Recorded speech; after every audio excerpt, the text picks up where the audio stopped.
Planetside 2 has officially turned 8 years old, and with it, we have the second chapter of the Shattered Warpgate campaign to enjoy on the live servers. But we also got a development stream to enjoy today as well, so what do we have to take away from all this? G'day there once again viewers, this is your mate Kamikaze78 here, and ladies and gentlemen, it's damn time we celebrated the 8th birthday of Planetside 2.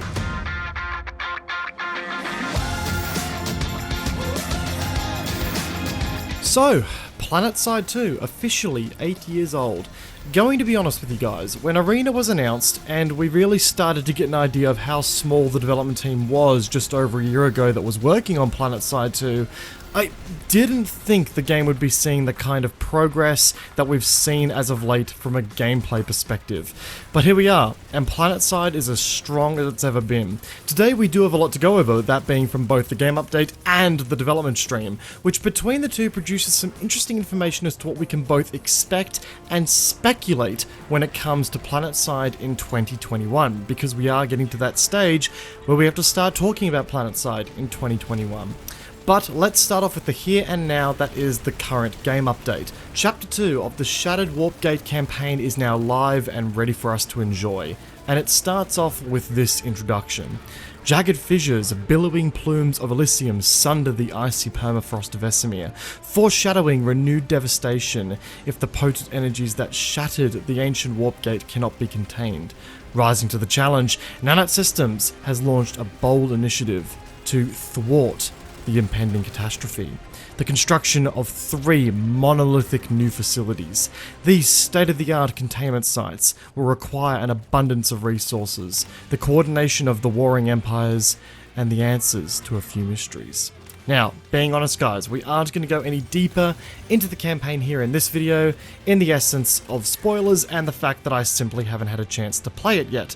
Just know that we are going to be getting into it in a future video, so make sure that you are subscribed to catch those videos in the future if you aren't already. It should also be noted that the developers on the dev stream did give us a cheeky little sneak peek at what these new facilities are going to look like, and well, the screenshot is on your screen currently for those who are interested. But this being a Planetside 2 anniversary update, we've also been blessed by what can only be considered tradition now, 3 new anniversary bundles to play around with. Now, some of you may remember the hell that I gave DBG for last year's bundles and the pricing for their contents. Now, things are certainly more in the favour of players this time around, if I do say so myself. The bundles are as per follows. We have the Cadets bundle for 1,999 Daybreak coins. It includes a hyperspace decal, a loyalty banner, a flight suit camo, which honestly doesn't look that bad, especially on certain vehicles and weapons, as well as an NS Firebug, which is a brand new power knife, kind of a yin and yang balancing entry to the NS Ice Pick that came out in the Shattered Warpgate campaign Chapter 1.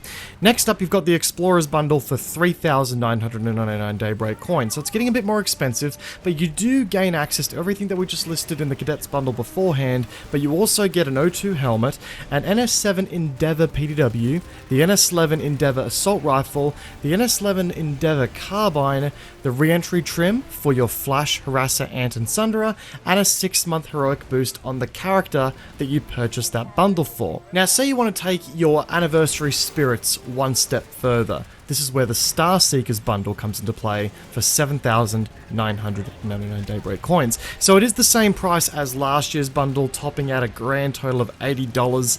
It's a lot of money, admittingly it's a lot of money, but in addition to everything that you got in the Explorers bundle, you also get the re-entry trim for the Valkyrie Liberator and the Galaxy. You also get the NS357 Endeavour Underboss, the NS15M Endeavour Machine Gun, the Helios camo, a Starseeker drop pod, which yes confirms that drop pod visual customization may be expanded upon in the future. You get a Rocketman title, a 12-month heroic boost, as well as 9 basic implant packs, confirming once again that that 12-month heroic boost and the 9 basic implant packs are going to be assigned to the character you purchased the bundle on. Now overall, I will say that the value this time around is much better value for money as opposed to last year's bundles, which again, I really tore the developers a new one for. There's not only more on offer here for cheaper in the cheaper brackets, but the new weapons that are on offer are not just retextured weapons. They have entirely new models, new sound effects, and new attachments. And yes, they are technically just reskins of the initial NS weaponry lineup. And I'll be honest, when Chris Bishop started cheekily sharing this stuff on his Twitter account, I was really hoping for some new exclusive weapons, some weapons that were actually unique and new additions to the game, like the NS66 Punisher that we got recently. But goddamn, I'd be lying if I said I didn't love the new skins here. I've been using them all day since I got back from my holiday, which is when this update launched, and I absolutely love them, guys. They look incredible, they sound really cool. I feel like I'm playing a Star Wars game all of a sudden when I'm using them, and they just bring a certain vibe to the table, which I cannot get more behind. And on the topic of vibe here, because the bundles themselves are all well and good, but the most interesting part of all this to me was actually hidden in the announcement post for these bundles, where Rel says, and I quote, "As the name suggests, we are looking to the stars this year, with several new items providing hints as to what's going on above and beyond the atmosphere of Araxis." This continues with the description of the weapons, all telling tales of use in the interstellar fields of combat. Could Araxians finally find themselves heading spacebound? Could we actually be looking at a new field of war that we only once thought would be possible with a Planetside 3? Look, I don't want to promise anything here, guys, but this is a very clear and deliberate inclusion by Rel here in the announcement. We could very well be looking towards a new and exciting 2021 for this game here if the developers are to be held by these little hints that they've been dropping here. Which, quite frankly, segues us very nicely into having a talk about the development stream and what the developers had to share about their long-term goals for the game as we encroach into 2021. There's a couple of key points to go over here, guys, and there are going to be some very grey areas here because, quite frankly, there were some areas where the developers were just saying that we are working on this, but we don't have anything to show you right now. In fact, the majority of the stuff we're going to talk about here is all stuff that they have in planning, but haven't really got much actionable stuff to show us yet. So take everything here with a grain of salt, and time frame wise, we really have no idea what's going on here as well. But let's start off here, first things first, with the continental and environmental content the developers decided to talk about and allude to. Guys, a new continent is coming. We don't know what the nature of that continent is going to be yet. It may be Ashur, it may be something else entirely. Maybe this new continent, or quote-unquote continent, is going to be space-orientated. But we have a new play space coming, which is going to be incredible. We all know Ashur was teased, I think, a couple of years ago now, and it never actually came to fruition. The reason for that is because the developers now have a much larger dev team where they can actually now deliver content of this scope and size and actually commit to that sort of thing. Rel acknowledged that yes, they have made missteps in the past in showing off continent content that simply was never going to get done. But now that they have the manpower behind them, they can actually go ahead and make these changes and these additions to the game in due time. But for those of you who want to see the current continents updated a bit more, fear not, my friends. Plans to finish Hossin and Indar are definitely in the works, potentially in line with campaigns and stories the developers want to tell on Araxis, which would be really cool to see. We've seen an entire campaign now dedicated to Esamir and telling the story of Esamir as it's evolved right before our very eyes. If the developers can pull off something similar to that for something like Hossin to actually finish the continent, I think they're right on the money here. Now, map changes are going to be more frequent as concerns regarding download sizes have become less of an issue. For those who don't know, the developers have always been pretty hesitant in making map changes because then it requires a re-download of the entire map.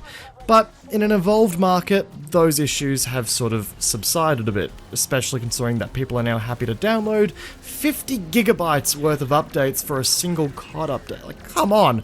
I think people can suffice with an 8 gig re-download of a continent in Planetside 2. Anyway, that's all the meat and potatoes we had on continental and environmental content. Something I am really looking forward to seeing more of.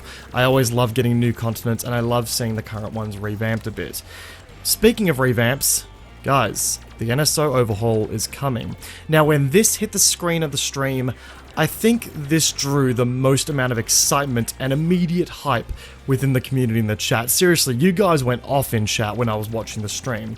NSO first and foremost, is coming as free-to-play to all players at some point in 2021. Now, alongside this update, the faction is going to be getting a total revamp with the talks of new weaponry, vehicles, so on and so forth to fill the gaps that this faction has felt for a very long time, which I've always said is a necessary first step if you're going to open the floodgates to this faction and allow everyone to play on it. If you want new players potentially wandering into this faction and into this different style of content, they need to at least have access to something that is at least in line with what all the other factions have access to as well, to ensure that they don't feel left out and that their time is wasted.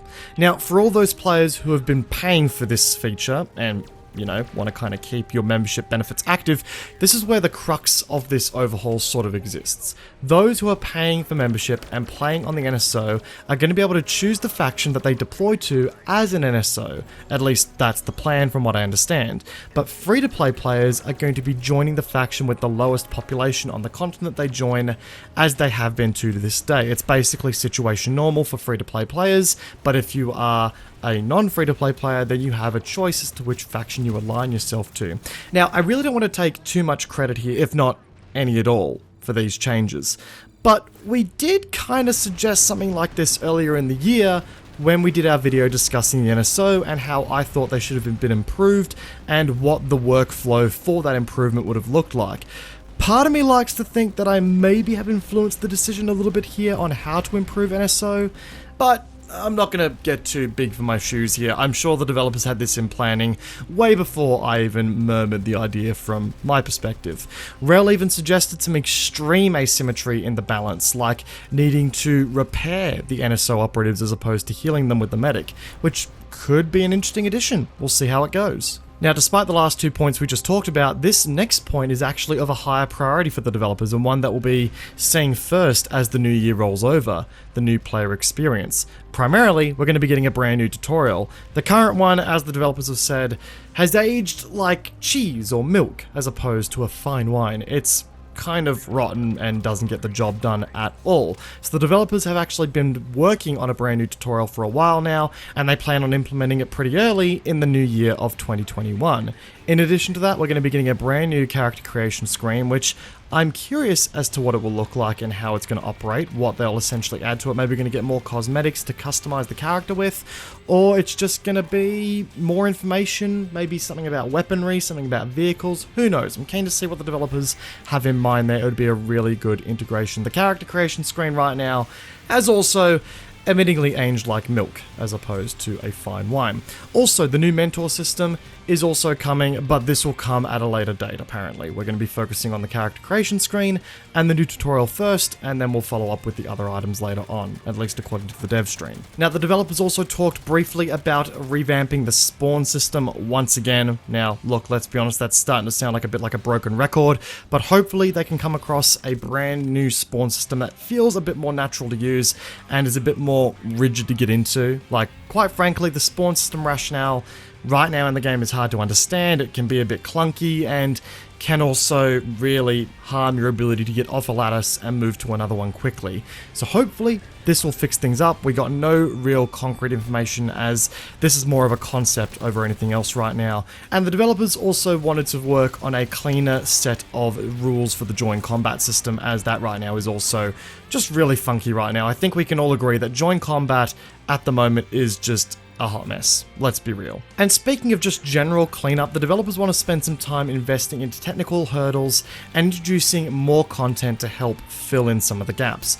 Voice lines are something that the developers would like to organize, particularly for the NSO operatives and the new vehicles like the Javelin.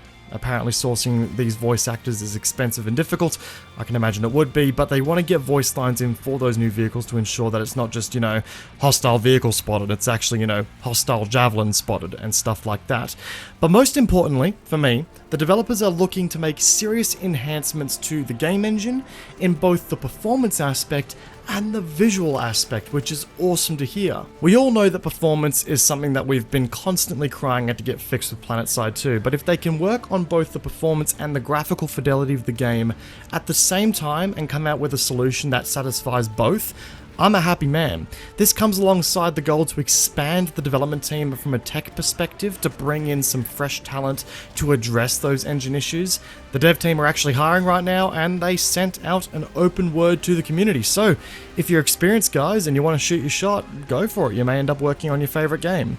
Getting over these technical hurdles is something that is slated for the later part of 2021, but we'll see just where in the time frame these all decide to fit in. Now, there is one final point the guys decided to talk about in the stream as well: Outfit Wars. In case all that wasn't enough, Outfit Wars has been totally revamped for an early 2021 return as well, which makes me very excited as one of the casters for the tournament potentially. New tournament-related systems have been introduced, where outfits are now going to be fighting through a roster on Desolation, with a win-loss ratio determining opponents as you progress through the system and ranking you accordingly. Now, enlistment will require equal participation from the factions, so you'll need an equal number of outfits participating across all factions before your outfit actually makes an appearance, and it will be on a first come, first serve sort of basis. So if you're in a queue and another outfit on the other two factions applies, then you'll get into the tournament essentially as well.